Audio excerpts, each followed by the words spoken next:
Hello, good evening. The path to peace in Gaza remains fraught with challenges, marked by mistrust and conflicting agendas. While recent US, Qatari and Egyptian mediated negotiations show some hope, progress is stalled over issues like detainees and the terms of the ceasefire. Amid ongoing military actions, Gaza faces a worsening humanitarian crisis with mass displacement and severe shortages of essentials, underscoring the urgent need for global action to end the cycle of violence. Let's get in focus.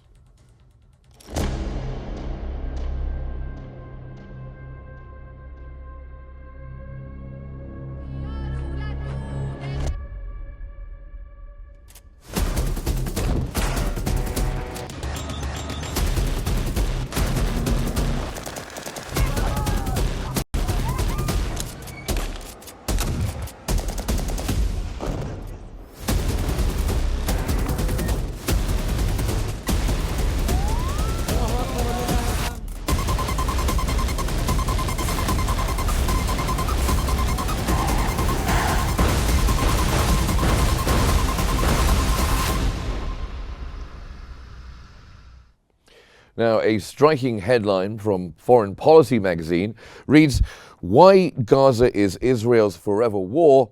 Israelis want the fighting to end, but their leaders don't." This thought-provoking analysis sheds light on the stark disconnect between the Israeli public, who largely support ending the war in exchange for a deal to release the detainees, and the leadership, particularly Benjamin Netanyahu and the far-right coalition, who seem intent on prolonging the conflict for political and ideological reasons. The article paints a grim picture of Gaza's future, a humanitarian disaster zone marked by massive displacement, devastation, and the possibility of permanent Israeli occupation under the guise of national security. It also delves into the broader implications for Israel, including economic strain, declining army morale, and increasing isolation from its Western allies.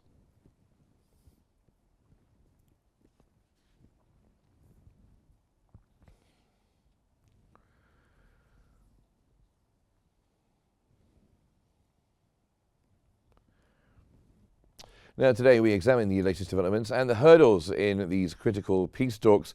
And joining us, Mr. Khalid Dawood, who is the managing editor of Al Ahram Weekly. Thank you for being with us once again here on Q News, Mr. Dawood.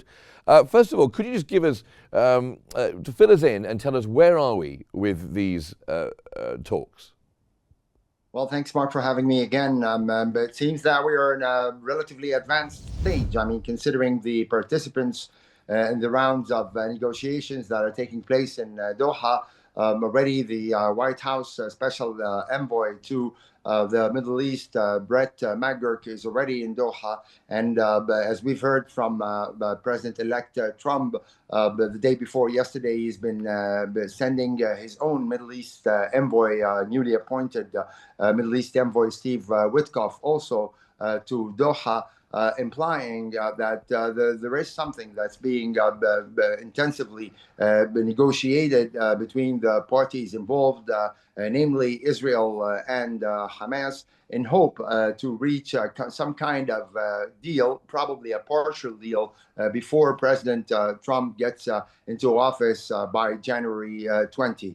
But as we continue to hear, I mean, on one hand, that there is progress, that there is a possibility for a deal. We hear equally similar statements on gaps that remain between the two sides, nearly concerning all the main topics that are of concern to both sides, whether in relation to Hamas' key demand that any agreement should include a clear statement that this is a path towards ending the war in Gaza and the full Israeli withdrawal from occupied Gaza Strip, as compared to Netanyahu and his right-wing government, who only want to speak about cessation of hostilities, because, again, Netanyahu's position since the beginning of the war nearly 16 months ago, that Hamas has to be totally defeated, not just course, militarily, but also not to continue being a governing force in Gaza, but at the same time, without actually specifying an alternative. If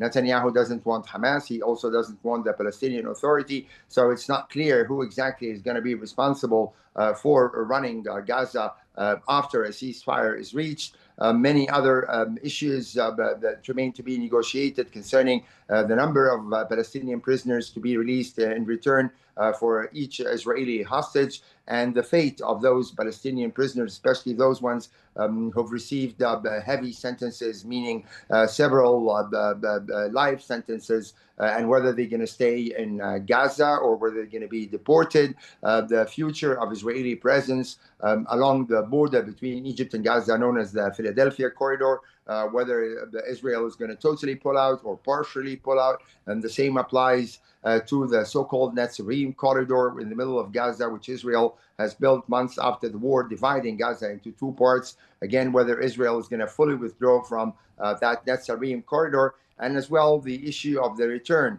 of Palestinian displaced from their homes in northern Gaza, whether they're going to be allowed back to their homes, and who exactly is going to be allowed, whether it's only going to be women and children or accompanied by men as well.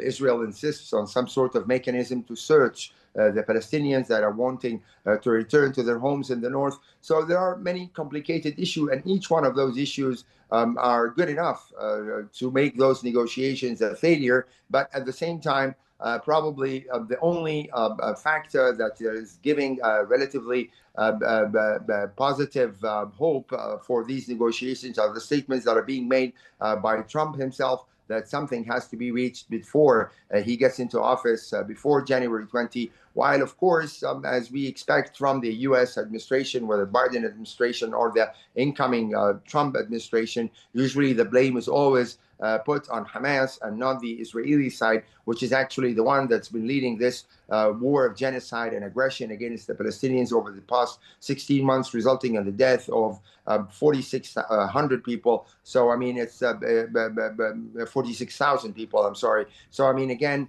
it's kind of a difficult situation, but it seems that everybody's exerting tremendous effort, whether Egypt, Qatar, or the Americans themselves. And of course, maybe one sign that all the parties concerned are looking forward to is whether the head of the Israeli intelligence, the Mossad, is going to head himself, David Barnea, is going to head to Doha himself, along with the head of the Egyptian intelligence, because that would mean that something is really, really close. So we have a few days to come before Trump gets into office. He's threatened that all hell will break loose if no deal is reached, not just for Hamas, but for everybody else. There was a significant development, Mark, about Trump reposting a TV interview with and well-known economist, Mr. Sachs, in which he sharply criticized Netanyahu, implying that the criticism is not only going to be towards Hamas, but also, of course, towards Netanyahu and his government, who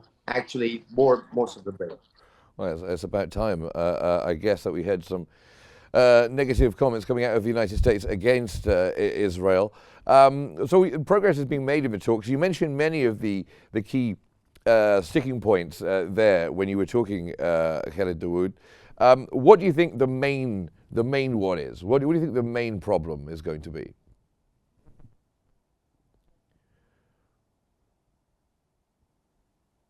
I'm sorry, Mark, can you repeat that again? Yes, of course. What do you, of all the things that you mentioned there and the problems that need to be overcome in these talks, what do you think the main sticking point is going to be? I think each one of them, to be honest with you, Mark, is a major sticking point. But again, how Hamas demand for a total end to the war, whether this plan that's going to be announced will include such a path, or as the Israelis insist, only a temporary partial deal is what we should be looking forward to. Again, the assumption is that if a partial deal is reached, at least that's the assumption the Americans, the Qataris, the Egyptians are working on. If a partial deal is reached, maybe this would be an encouraging step. If we see Israeli hostages being released, if we see Palestinian hostages being released, maybe that will help both parties to proceed towards a more permanent ceasefire. But again, I think that the Israelis will never fall short of putting obstacles that will always allow them to claim that Hamas has violated the agreement and that they would want to go back to the use of force again. Of course, also to be very helpful if the Palestinians manage to agree amongst themselves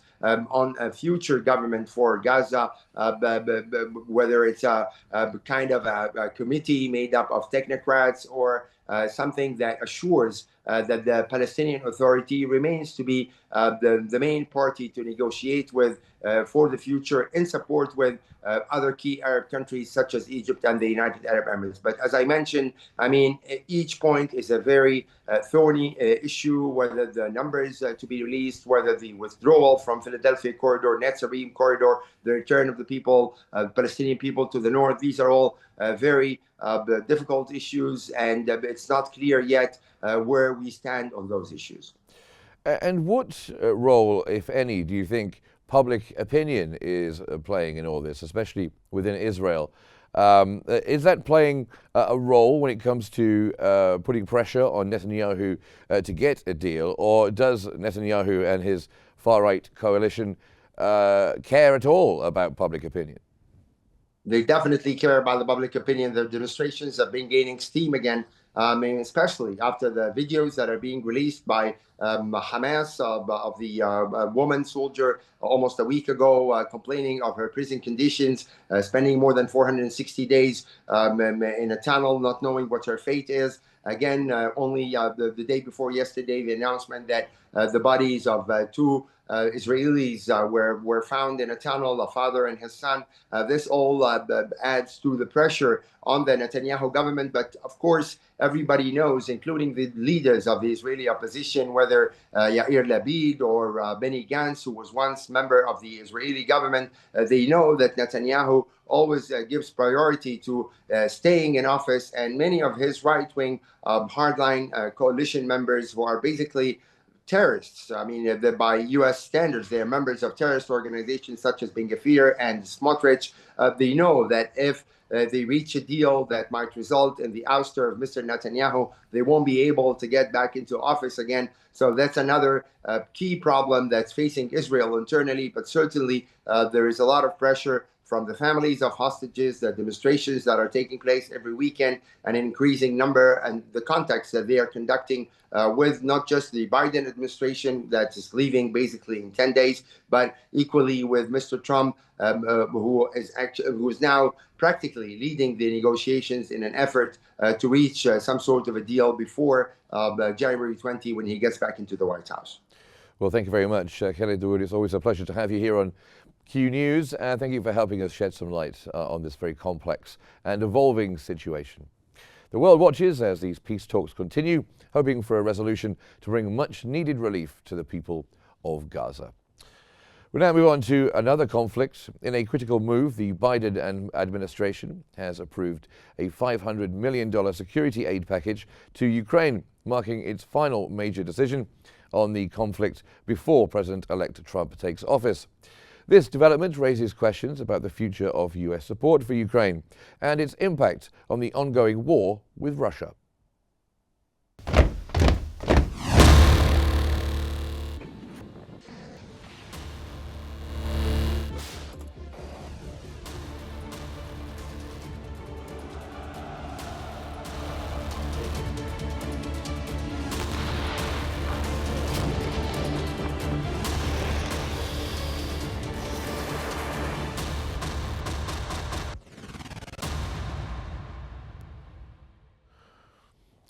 As reported by The Guardian, the Biden administration made a significant move in its final days, unveiling a $500 million military aid package to Ukraine. The report highlights U.S. Defense Secretary Lloyd Austin's statement at the Ramstein Air Base, where he emphasized that Ukraine's fight matters to all of us. This decision comes just days before Donald Trump's return to the White House, which could drastically alter the course of U.S. support for Kyiv. With questions surrounding Ukraine's future and the geopolitical landscape at a critical juncture, our discussion today aims to unpack these developments and their potential implications.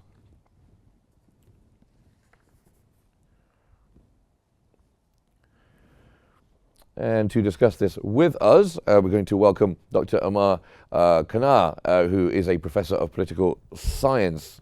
Thank you very much for being here with us, Doctor. So this new aid package, substantial as it is, what does it signify, do you think, for Ukraine's military capabilities and its position in the conflict with Russia?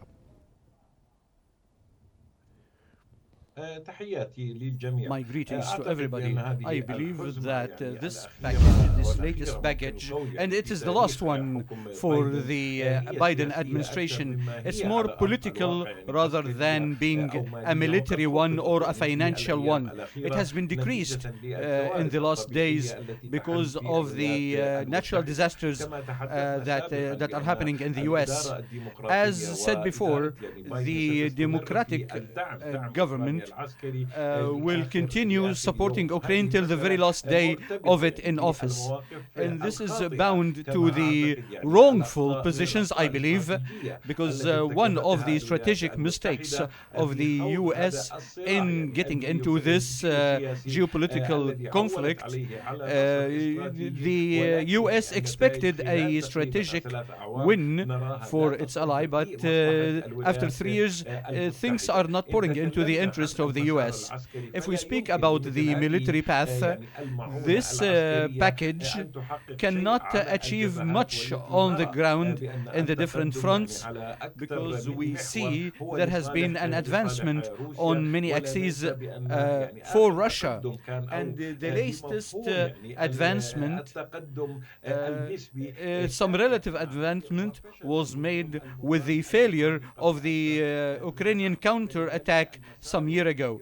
So these packages from the US now is to be seen as political ones, and they are going to be rather negative rather than positive because this conflict is coming to the end of it, because the new administration is not willing to continue a military support to Ukraine or relying on some strategic points through which Ukraine can be empowered to get some kind of a plus in its negotiation table with Russia.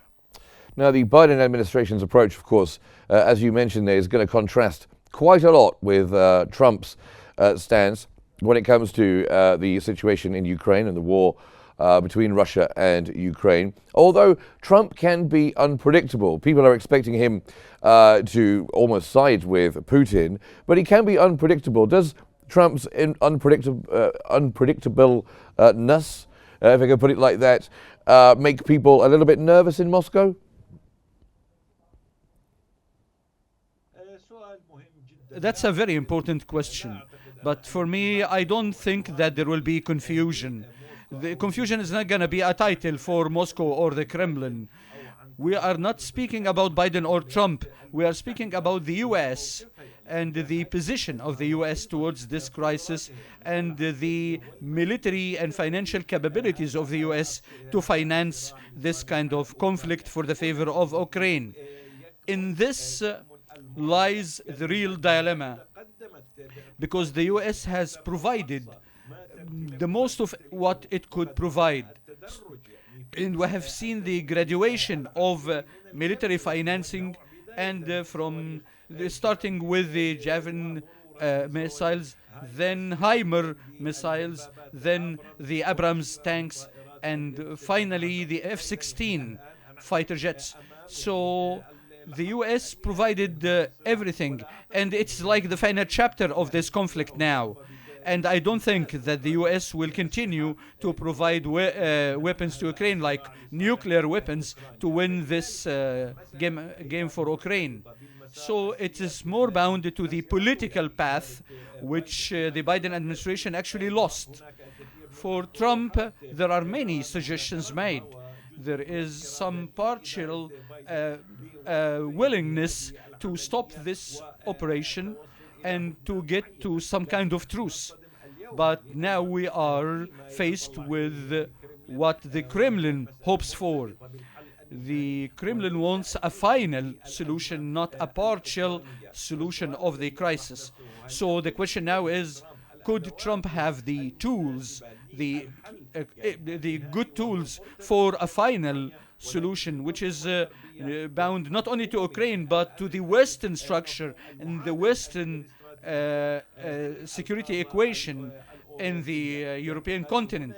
I believe that this would be the real dilemma, and there would be the concern about the security guarantees. Under Biden, they did not want to give any kind of guarantees.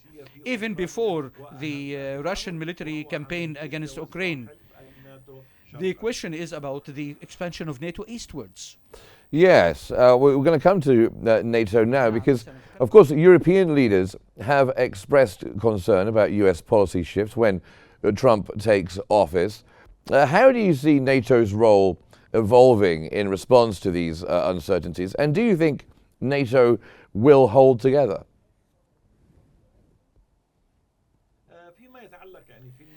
Regarding the NATO, there is some point that we need to be attentive to. I don't think that the NATO is a political party. NATO is just a political military tool in the hands of the US. It has been utilized in many conflicts in the region or in the world. So the utilization started, as we see it, through the Biden administration. But in the previous term of Trump didn't care about NATO. And there was a lot of questions raised about whether NATO will continue or not, because NATO has lost its real strategic significance after the end of the Cold War and after the collapse of the Soviet Union. So today it's a different stage of the life of NATO as a political tool, military tool. So probably, yes, there are many questions about the continuity of NATO or revitalizing the NATO. There was attempts for that even under Biden. And it's not about expansion of NATO eastwards, but also to get NATO even towards the Asian side or to China. So now we are speaking about whether or not NATO should continue or not. Biden, I believe, has burdened NATO members with more money. And I think that the European system cannot meet all these demands. So I think the NATO issue now is bound to the foreign policy of the Trump administration. So in this, Trump will be colliding with the establishment and the other important establishment inside the US, which is the Pentagon itself, because through which the US can decide about it.